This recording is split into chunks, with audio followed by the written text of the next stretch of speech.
ونعوذ بالله من شرور أنفسنا ومن سيئات أعمالنا من يهد الله فلا مضل له ومن يضلله فلا هادي له ونشهد أن لا إله إلا الله وأن محمدا عبده ورسوله أرسله بالحق بشيرا ونذيرا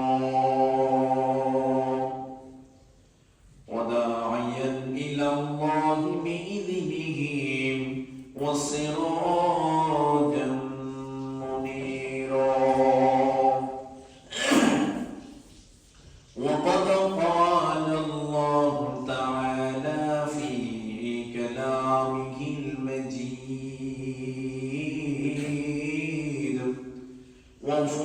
وفرقانه الحميد شكرا أعوذ بالله من الشيطان الرجيم بسم الله الرحمن الرحيم قل أعوذ برب الناس ملك الناس إله الناس من شر الوسواس الخناس الذي يوسوس في صدور الناس من الجنة والناس صدق الله العظيم. عن عثمان رضي الله تعالى عنه قال قال رسول الله صلى الله عليه وسلم خيركم من تعلم القرآن وعلمه إن الله وملائكته يصلون على النبي يا أيها الذين آمنوا صلوا عليه وسلموا تسليما بلغ العلم بكماله كشف الدجى بجماله حسنت جميع خصاله صلوا عليه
لا إله إلا الله محمد رسول الله صلى সাল্লাল্লাহু আলাইহি ওয়াসাল্লাম। আলহামদুলিল্লাহ, মহান আল্লাহ পাক রব্বুল আলামিনের দরবারে অসংখ্য অগণিত শুকরিয়া জ্ঞাপন করছি যে রব্বুল আলামিন আজকে এই জুমার দিনে, পবিত্রময় দিনে, পবিত্র জুমার দিনে আমাদের পৃথিবীর শ্রেষ্ঠতম জায়গা আল্লাহর মসজিদে আসার বসার যে তৌফিকটুকু দান করেছেন, এজন্য আমরা সকলেই করি শুকরিয়া আদায় করি আলহামদুলিল্লাহ। মুসলমান যে অবস্থায় থাকে, মুমিনের অন্যতম একটা পরীক্ষা আল্লাহর কাছে। সেই পরীক্ষাটা হলো মুমিন যে অবস্থায় থাকে, দরিদ্র, অসুস্থ, ধনী যে অবস্থায় থাকুক না কেন, সর্ব অবস্থায় আল্লাহ তাআলার দরবারে শুকরিয়া আদায় করে চলে। বলেন না সুবহানাল্লাহ। যে অবস্থায় হোক না কেন, আল্লাহ রাব্বুল আলামিন বলেন যে বান্দারা যখন যেই কোনো প্রান্ত থেকে, যেই কোনো অবস্থা আমি আল্লাহর শুকরিয়া আদায় করে আলহামদুলিল্লাহ বলে, আমি আল্লাহ তার প্রান্তিক যেই সমস্যাগুলো আছে সেই সমস্যাগুলো আমি কাটাই দিচ্ছি। বলেন সুবহানাল্লাহ।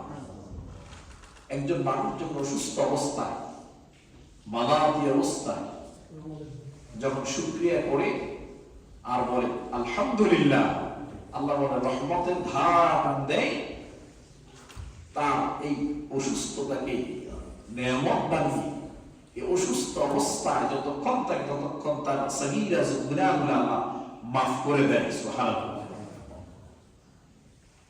দুরূদ সালাম পেশ করছি মানবতার মুক্তির দিশারি নবীদের নবী সরদার দু আলম আখিরি জামান নবী মুহাম্মদুর রাসূলুল্লাহ সাল্লাল্লাহু আলাইহি ওয়াসাল্লাম। সম্মানিত মুসলিম, আমরা যারা মসজিদে আসতে পেরেছি, নামাজটুকু আদায় করার সুযোগটুকু আল্লাহ দান করেছেন, আমরা সেই ঈমানের তারবিবে আর একবার উচ্চ কণ্ঠে আল্লাহর যে নামকে স্মরণ করি বলে আলহামদুলিল্লাহ। এখন পর্যন্ত যারা আসতে পারে নাই, আল্লাহ রাব্বুল আলামিন তাদেরকে মসজিদে আসা তৌফিকটুকু দান করে সে কোন আমিন। সম্মানিত মুসলিমরা, আমরা যেখানে অবস্থান করছি, যে প্রান্তিক অবস্থান করছি, এই পুরা পৃথিবী, সৃষ্টি জগৎ, সমস্ত কিছু যা সৃষ্টি আছে, এই সমস্ত কিছু স্রষ্টা হচ্ছেন একজন, তিনি কে? আল্লাহ। আজকে আমরা যেখানে অবস্থান করছি শান্তিময়, যদিও তারা বিদুর্পে হলো তাদের ঐক্যবদ্ধ বা শান্তিপূর্ণ থাকার কারণে, মানবতা থাকার কারণে আমরা এখানে আমাদের যে ইসলামের সৌন্দর্য, আমাদের যে ইবাদতখানা, তাদের আত্মসহযোগিতায় আমরা এই ইবাদতখানা এখানে করতে আল্লাহ সুবহানাহু ওয়া তাআলা আমাদেরকে এই তৌফিকটুকু দিয়েছেন। এই জন্য আমরা যতদিন এখানে থাকবো, পারবেন রাস্তাঘাট থেকে শুরু করে রেসপেক্টের জায়গা, সম্মানের জায়গা, দেশে থাকি না তার নিয়ম সঠিকভাবে মেনে আমাদের চলা, এটাই হবে একজন মুসলমানের সত্যিকারের উদাহরণ।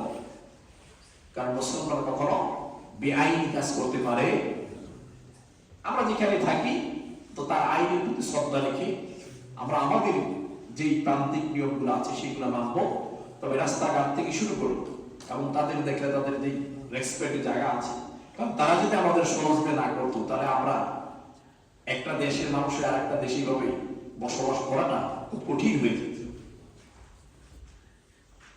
সর্বোপরি তাদের সকলের প্রতি শ্রদ্ধা এবং সম্মান রেখে আমরা সামনের দিনগুলা চলার চেষ্টা করবো। আল্লাহ রাব্বুল আলামিন যেন আমাদেরকে সঠিকভাবে, সুন্দরভাবে সকলকে নিয়ে চলা তৌফিকটুকু দান করে সকল আমিন।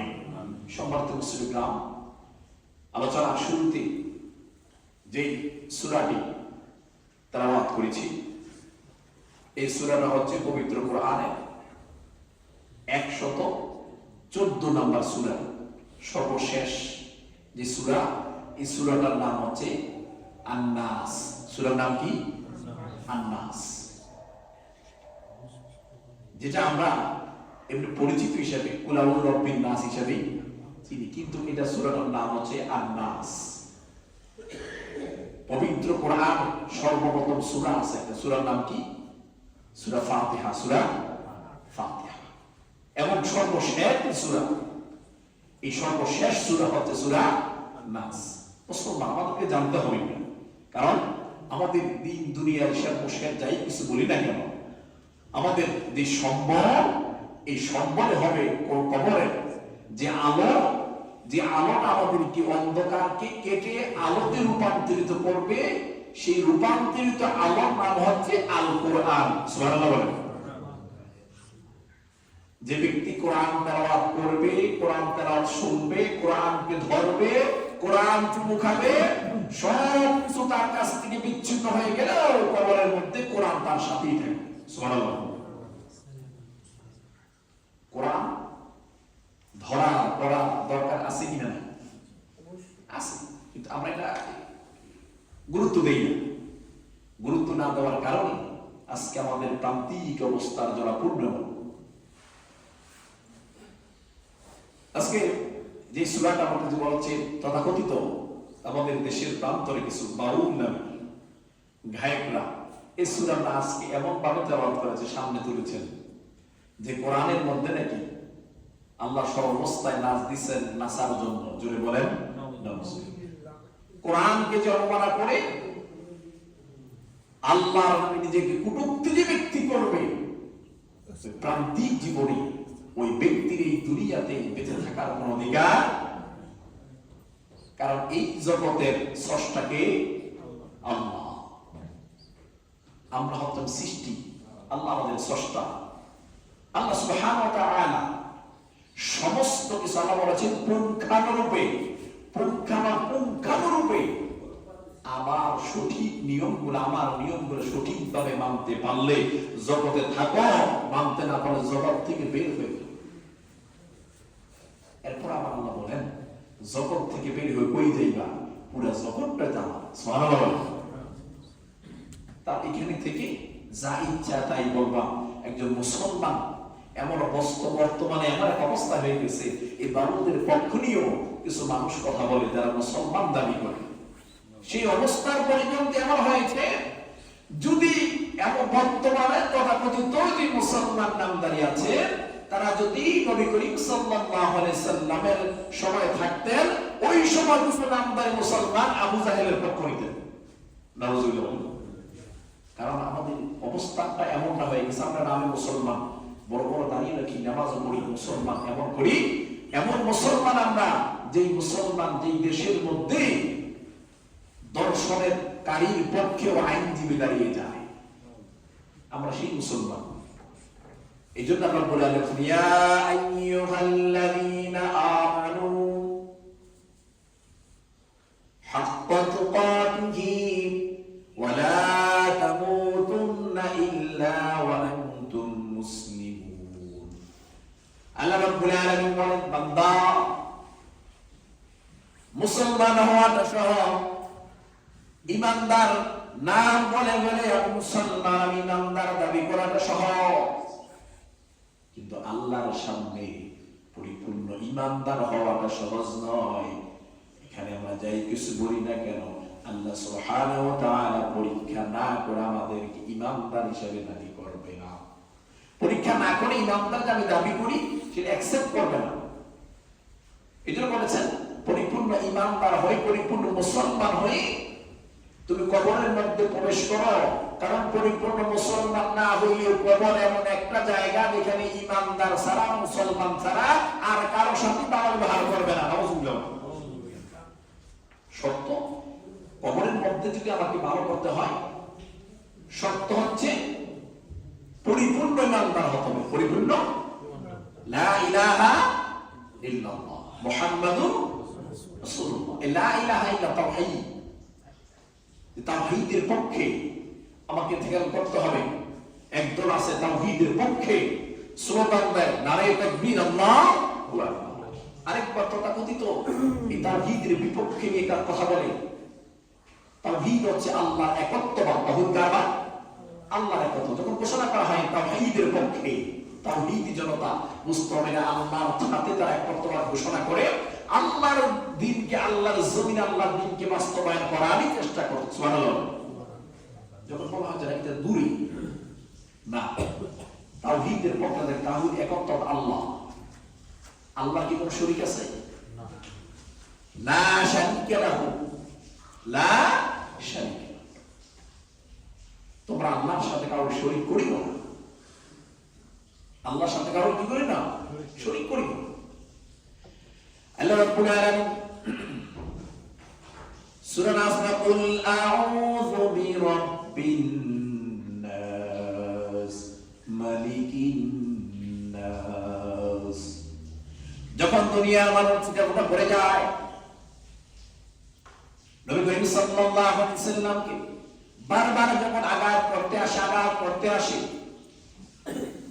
একদল মানুষ হেসে হেসে বলে, মুহাম্মদ তোমার অবস্থাটা কত নাজুক হয়ে গেছে, তুমি এখনো সময় আছে, আমাদের কাছে আশ্রয় যাও, এখনো সময় আছে। কার কাছে আশ্রয় যাও? আমাদের কাছে আশ্রয় যাও।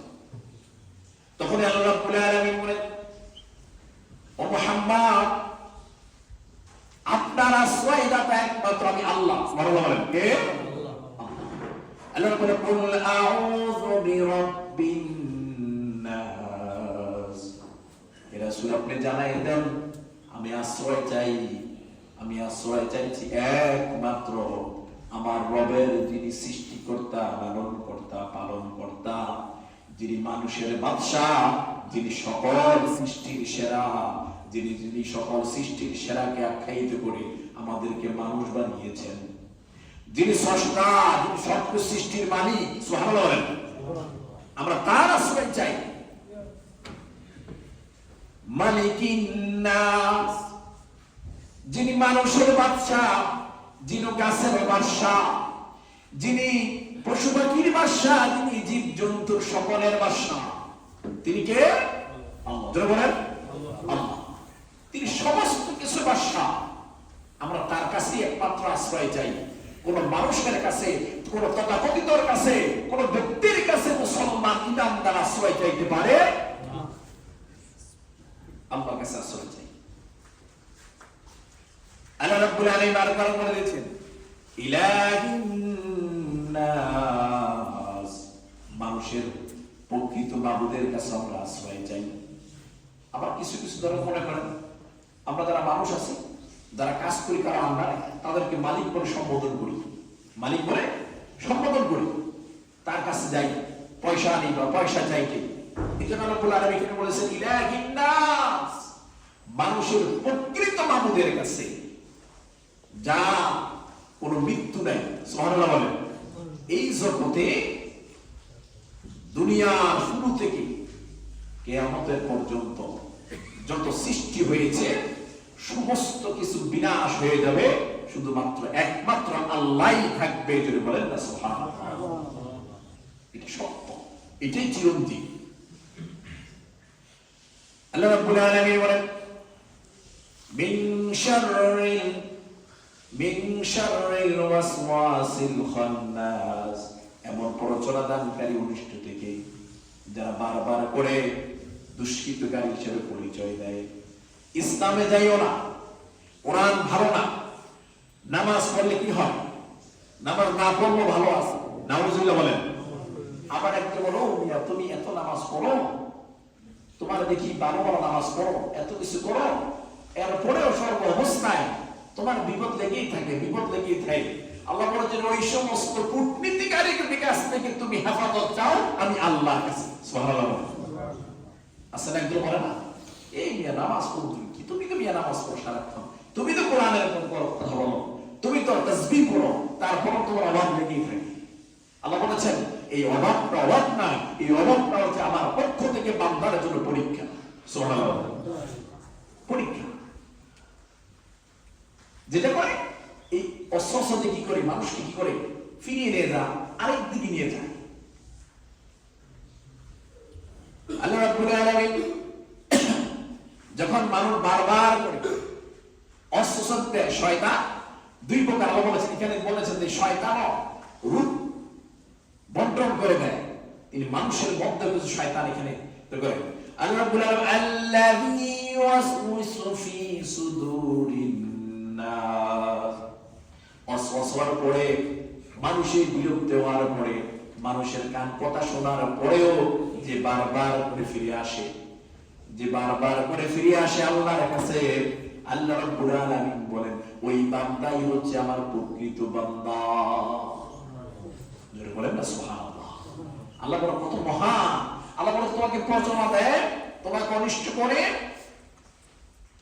এরপরেও তুমি যখন আল্লাহ কাছে ফিরে আসো, ওই মানুষের ওয়াসওয়াসা দেয়, শয়তান ওয়াসওয়াসা দেয়, দুই শয়তান দুই পক্ষের অবস্থানে পড়েও যখন তুমি আমার কাছে ফিরে আসো, আমি আল্লাহ তোমার জন্য জান্নাত লিখে দিয়েছি। জোরে বলেন না সুবহানাল্লাহ। আল্লাহ রাব্বুল আলামিন বলেন মিনাল জিন্নাতি ওয়ান নাস। শয়তান কয় প্রকার?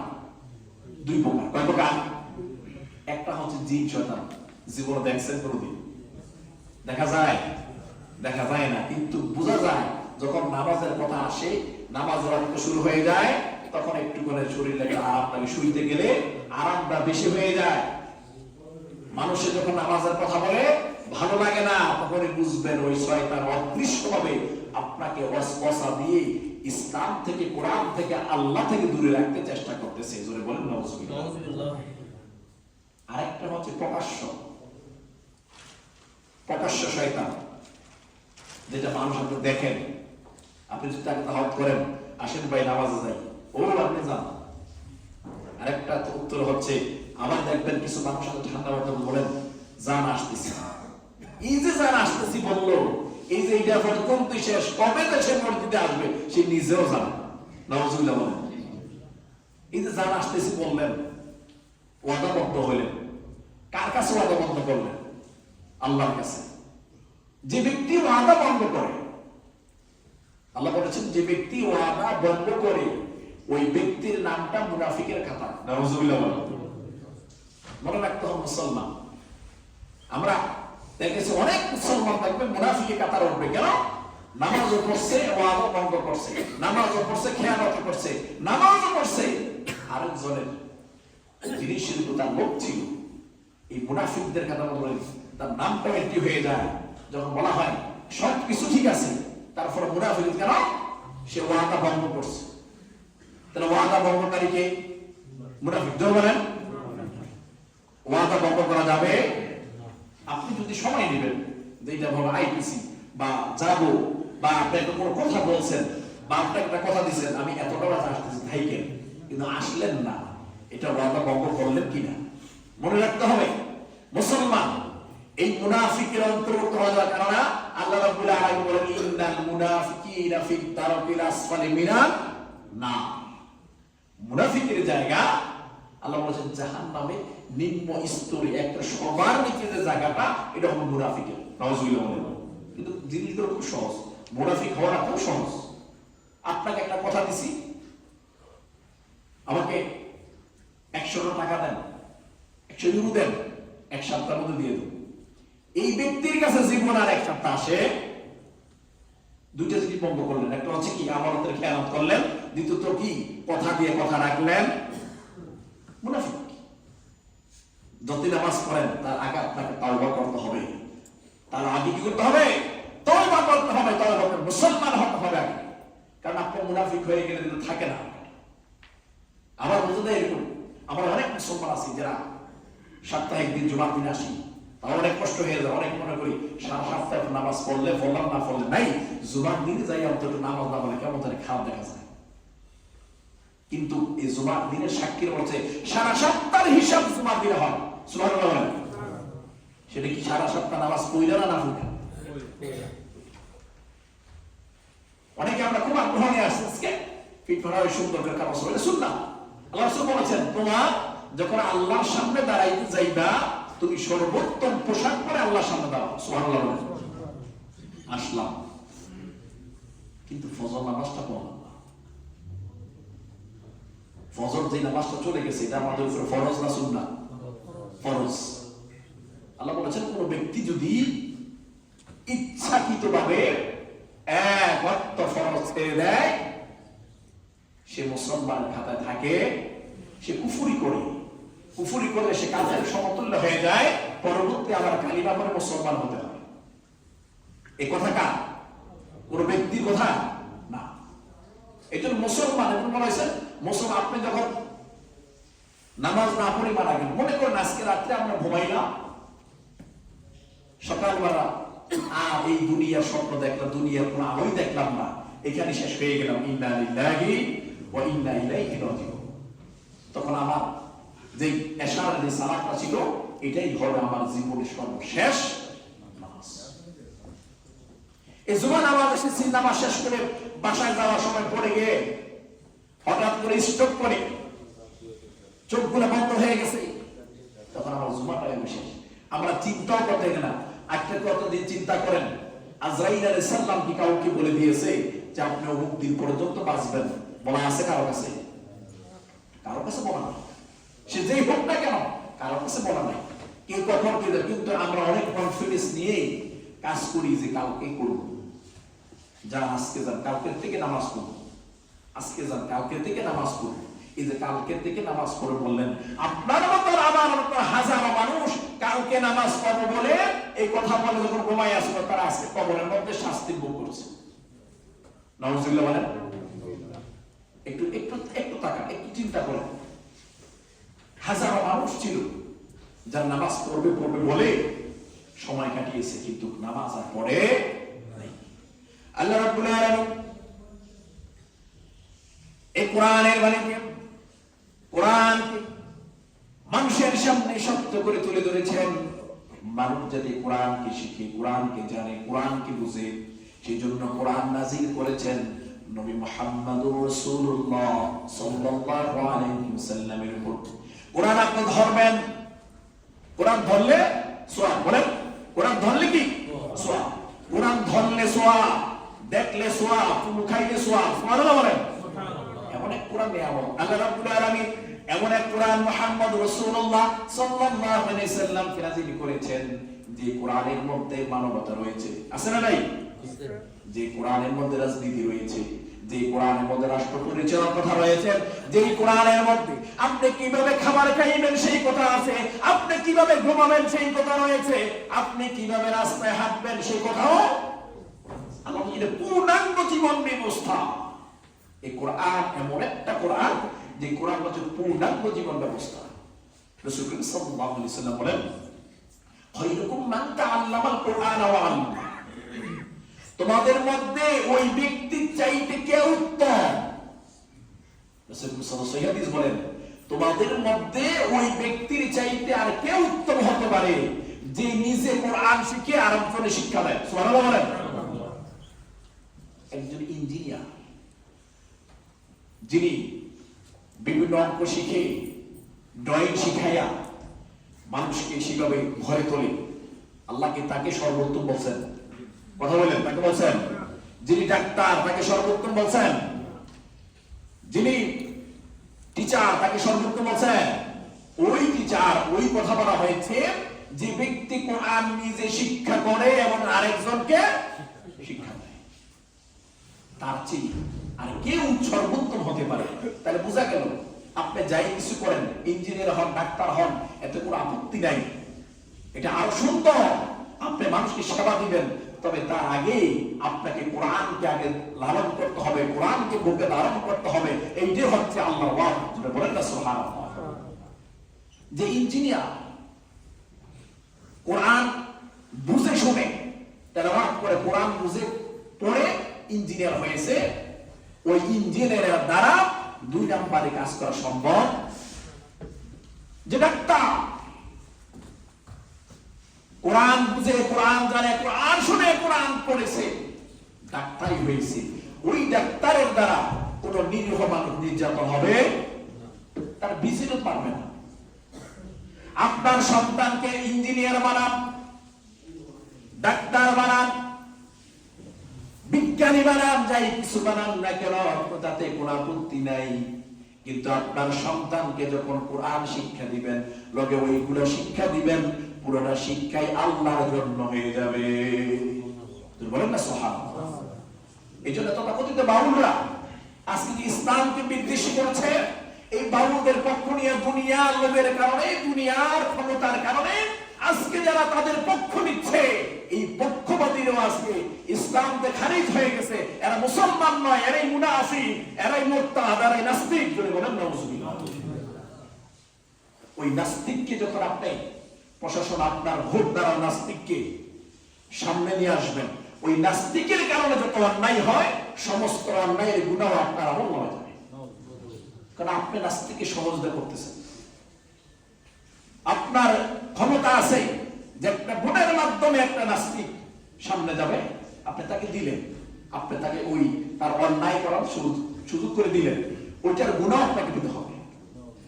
এই জন্য মুসলমান চোখ কান খোলা রেখে কোরআন বুঝে ইসলামকে মানুন, কোরআন শিখুন, কোরআন জানুন, কোরআনের সুন্নাহকে ধরুন আর সুন্নাহকে ধরুন।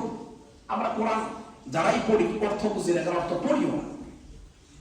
এই জন্য ওই যে বাউলরা যখন বলে যে আল্লাহ নাসার কথা কোরআনে বলছে, কুলাদুর বিন্নাস মালিকিন নাস ইলাহিন নাস, কি অর্থ করা? আহারে, যদি এইটা জবান আমানের হয়তো ওই ব্যক্তির একটা মধ্যে মাথাটাকে কল্লাতে আঘাত করে ফেলত, সরাই দিত। আজকে ইমান কতটা দুর্বল হয়ে গেছে, তার পক্ষ মানববন্ধন হয়। নাউজুবিল্লাহ বলেন, তার পক্ষ মানববন্ধন হয়। যে মাআজ আর মুআজ একসাথে হয়ে আবু জাহেলকে আঘাত করে হত্যা করেছিল, তৎকালীন সময় থাকলে ওই মাআজ আর মুআজের বিরুদ্ধে দাঁড়ায় যেত। জোরে বলেন নাউজুবিল্লাহ। ইমান কতটা দুর্বল হয়ে গেছে। এই জন্য মুসলমান, আমাকে গালি দেন তাতে কোনো সমস্যা নেই, বাবাকে গালি দিলেও সমস্যা নাই, কিন্তু কোরআন সুন্নাহ আল্লাহ এবং রাসূলকে নিয়ে কটূক্তি করা সম্ভব? এটা মানা সম্ভব না। আমি মুসলমান, এটা মানা আমার পক্ষে সম্ভব না। আল্লাহ রাব্বুল আলামিন আমাদেরকে সঠিকভাবে ইসলাম মানে ইসলাম বুঝে চলার তৌফিক দান করুন। আমিন। মাযা ইয়াকুলুল কুরআনুল কারীম? কুরআনুল কারীম আনিল মাউত يقول الله تعالى يجب على كل مخلوق أن يكون الموت تحصيلا ألا أجرى أعمالكم يوم القيامة عندها لن تكونوا قادر على توسل الخطبة